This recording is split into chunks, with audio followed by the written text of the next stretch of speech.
Ito yung Kanak Look Menstrual Disc. So, yung menstrual disc, ganito yung paggamit.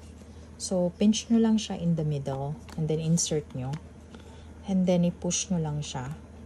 Yan.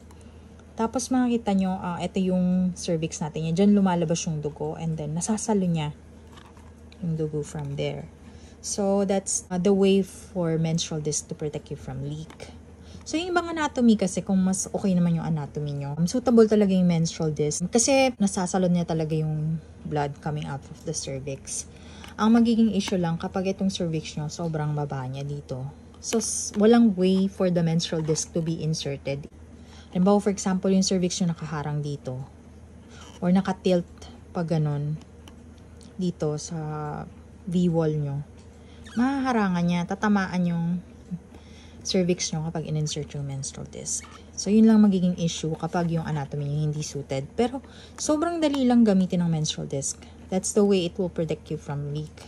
Kasi nakasalo niya, nakasalo siya. Hindi kailangan ng suction and it will prevent the blood from coming out. Yan. And then, it can also be used for penetration kasi dito tatama yung organ. So, malambot kasi yung ilalim niya. So, yun. And then, it's easy to pull.